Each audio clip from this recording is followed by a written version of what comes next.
47 seconds. In 47 seconds, your heart beats around 56 times. 200 babies are born all over the world. A snail can travel about a metre. And Usain Bolt can travel 500. And in 2015, an earthquake in Nepal shook its way across the country. It killed 9,000 people. It injured 22,000 people. And displaced almost 3.5 million. In 47 seconds. In the time it's taken to watch this film so far, entire villages were wiped off the map. Generations of families were killed, and millions of livelihoods were destroyed.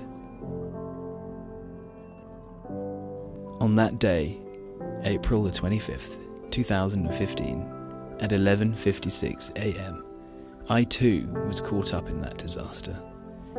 I was at 6,000 metres on Mount Everest, making a film as part of a fundraiser for Community Action Nepal, a charity founded by the revered mountaineer Doug Scott. Doug was a member of the first British team to successfully summit Everest back in 1975. There was I, on the same mountain 40 years later, hoping merely to successfully escape alive. Fast forward 3 years and I'm back out in Nepal, this time with Doug Scott himself and the rest of the Community Action Nepal team. His charity helps some of the poorest people in the world, those living in the high Himalaya in Nepal.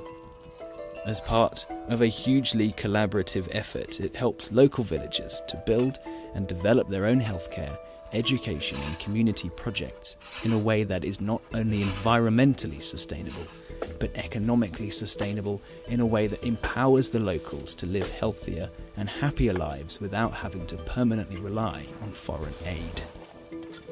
I'd learned that almost every single CAN project had been affected in some way by the earthquake, but in the 3 years since, the charity and the local people had completed almost all of the rebuilding efforts, and I'd come out to see the results for myself.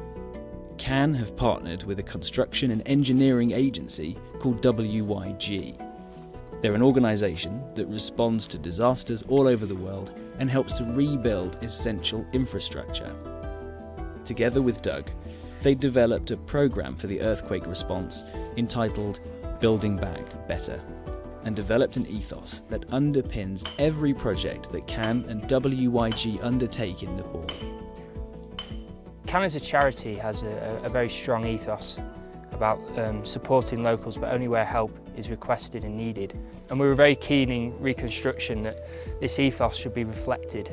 So we're really keen that we support the local skill sets within each village. They've been building stone masonry and timber for centuries, and they're very good at it. And there's very simple seismic resilient techniques that can be integrated into the local traditional building methods. So we're really keen that we maintain this vernacular architecture and approach, utilising the skill sets within the village and minimising the amount of external skills that had to be imported into the village.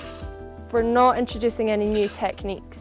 We're building as per the government standards and the way that they should be building their houses, but we're making sure that they're built properly, so the ring beams are properly connected, etc. We lead by example in CAN, so we've taken the government plans and we've trained up our own engineers and overseers to work with the locals to make sure that they can understand and translate what's on a drawing and put it into a physical building. CAN aren't trying to enforce any building techniques, we're just trying to be a positive influence and help them realise that we're just trying to help save their lives. Together with Glyn and Cara, we travelled to every major rebuilding site to check the progress. As we flew over the numerous villages up the remote Himalayan valleys, it became very clear that my experience on Everest 3 years earlier paled into insignificance compared to what the local villagers here must have experienced. Although the landscapes have slowly recovered, the mountain wears its scars as a deep reminder of the disasters that occurred here. This is what's left of Langtang village. A once thriving community, popular with trekkers, now simply a plateau of soil. The earthquake here caused an avalanche that sent millions of tons of rock and ice down the mountain. It buried the entire village, killing 243 people, 100 of whom are still buried here to this day. Temba here lost 20 members of his family on that day. For him, and millions of others, the last 3 years have not simply been about rebuilding the bricks and mortar, but about rebuilding their entire lives. Further up the valley, in Tianjin, the earthquake destroyed homes and temples, forcing many elderly people to live in caves or temporary shelters through the freezing Himalayan winter. But 3 years on, Can have completed the construction of a community building and some permanent housing for the elderly. With WYG's expert designs, these buildings are warm, weatherproof, and more importantly, seismically resistant in order to withstand another earthquake and save the lives of their inhabitants.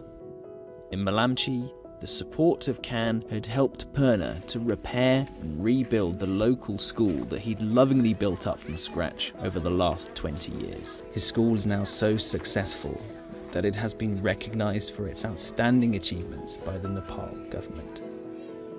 Here in Malamchi Gaon, there were 130 houses, totally collapsed, totally gone. No one house survived. I found one people died inside the home and one died inside the forest jungle. Everybody were crying, shouting. After disasters, Can involve direct to rescue first and then providing the relief. It is a big support. Without Can, it was not possible. This credit goes to the Community of Nepal and dog is cut. Can's projects line the valleys in these hugely inaccessible regions of the Himalayas. Accessing these villages can take up to 3 weeks on foot. It's a journey that is fraught with dangers, which means that the locals must risk their lives if they're to attempt to walk to the nearest city for supplies or medical care. And that is why the work of Can is so vitally important. The new seismic-resistant health posts here are a lifeline for these communities. Can help to construct them and then provide them with qualified and specially trained nurses. They stock them with medicines and equipment and provide each one with an organic kitchen garden. This not only provides healthy food for the nurses, but also teaches the locals how to grow their own organic fruits and vegetables in order to live healthier lives. Prevention, as they say, is always better than the cure. And the schools, like the one in Malamchi, are built to the exacting standards of WYG's engineers and architects. They're staffed by trained teachers and supplied with books and equipment to give every local child the chance of an education. Without these schools, these local children would have had to either leave home to find schooling or walk many miles in treacherous conditions every day.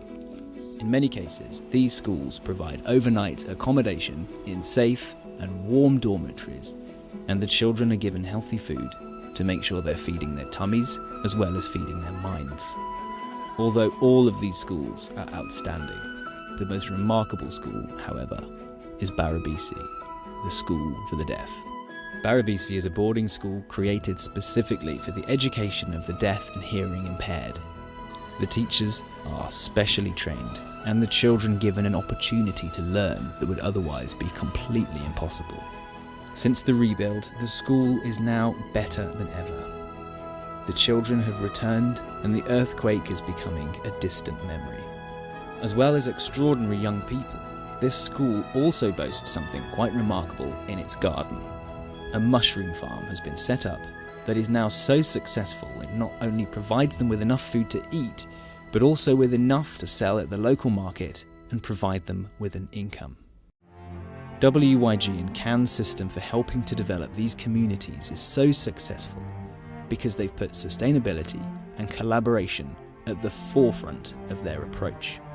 They use locally available resources, which not only reduces the requirement for transporting the materials over a long distance, but also means that the resources are always available to the locals in order to repair or rebuild in the future.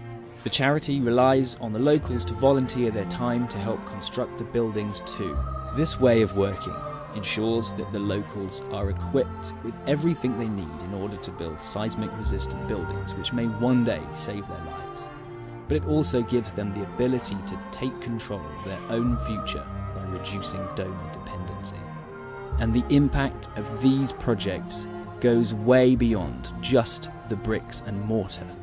Improving the health of the villagers through the education from the nurses can prevent the need for expensive healthcare and trips to the city for treatment. An educated young person not only gives them a chance of finding employment or a place at university, it empowers them to become more confident and capable members of their society. And it allows them to understand the complexities of this country's notoriously unstable political environment, so that they may one day vote for their own future. The work of CAN in these regions has created an environment where people can flourish. In the harshest of conditions, they're given the opportunity to grow. They're able to welcome in modernity whilst honouring and respecting their cultures, traditions, history, and their uniqueness. I'd arrived here expecting to find a region recovering from devastation, but instead, I found a country with an unbreakable spirit and a tenacity to survive against all odds.